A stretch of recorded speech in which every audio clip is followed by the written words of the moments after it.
மத்திய கிழக்கு பிராந்தியத்திலே இருக்கக்கூடிய அமெரிக்க இராணுவத்தோடு சம்பந்தப்பட்டிருக்கக்கூடிய அமெரிக்காவின் முதலீட்டு நிறுவனங்களை இலக்கு வைத்து தாக்குதல்களை மேற்கொள்ளப் போகும்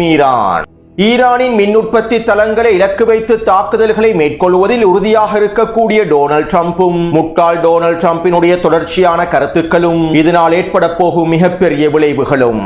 ஈரானின் ட்ரோன் தாக்குதல்களின் விளைவாக துபாய் விமான நிலையத்திலே அளிக்கப்பட்டிருக்கக்கூடிய 5 பயணிகள் விமானங்களும் ஏவுகணை மலையில் நனையும் பஹ்ரைனி அமெரிக்க இராணுவ கட்டளை தளங்களும் சவுதி அரேபியாவின் கிங் சல்மான் விமான கட்டளை தளத்தில் ஏற்பட்டிருக்கக்கூடிய பெருவெடிப்புகளும் பொளந்து கட்டப்படும் ஐக்கிய அரபு அமீரகத்தின் அமெரிக்க தளங்களும் முக்கியமான பகுதிகளும் பலஸ்தீனிய மக்களுக்கு ஈரானின் காத்தமல் அன்பியா இராணுவ தலைமையகம் அனுப்பியிருக்கக்கூடிய மிக முக்கியமான செய்தி.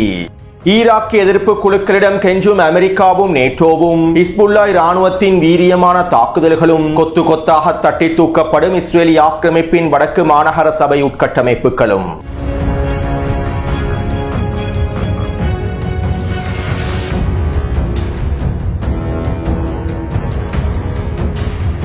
ஹிஸ்புல்லா இராணுவத்தினர் இஸ்ரேலி ஆக்கிரமிப்பின் வடக்கு பிரதேசத்தில் இருக்கக்கூடிய நகர உட்கட்டமைப்புகளை சிதைக்கக்கூடிய தாக்குதல்களை தற்போது ஆரம்பித்துள்ளார்கள். இஸ்ரேலி ஆக்கிரமிப்பு இராணுவம் லெபனானுக்குள்ளே தொடர்ச்சியாக லெபனானிய மக்களின் உட்கட்டமைப்புகளை இலக்கு வைத்தும் நகர கட்டமைப்புகளை இலக்கு வைத்தும் தாக்குதல்களை மேற்கொண்டு வருவதனால் ஹிஸ்புல்லா இராணுவத்தினரும் இஸ்ரேலி ஆக்கிரமிப்பின் வடக்கு பிரதேசத்தில் இருக்கக்கூடிய நகர கட்டமைப்புகளை சிதைக்கும் வீரியமான தாக்குதல்களை மேற்கொண்டு வருகின்றார்கள். இதற்கமைவாக நேற்று மாலையிலிருந்து இஸ்ரேலி ஆக்கிரமிப்பின் வடக்கு பிரதேச இருக்கக்கூடிய 14 நகர கட்டமைப்புகளை இலக்கு வைத்தும் நகர சபைகளை இலக்கு வைத்தும் 60க்கும் அதிகமான ஏவுகணை தாக்குதல்களையும் டசன் கணக்கான ட்ரோன் தாக்குதல்களையும் மேற்கொண்டிருந்தார்கள். இந்த தாக்குதலிலே வடக்கு பிரதேசத்தில் இருக்கக்கூடிய 5 நகர சபை கட்டிடங்கள் சேதமடைந்திருந்தன. மேலும் மிஸ்காவாம் நகர சபை கருகாமையில் சென்று கொண்டிருந்த நகர சபைக்கு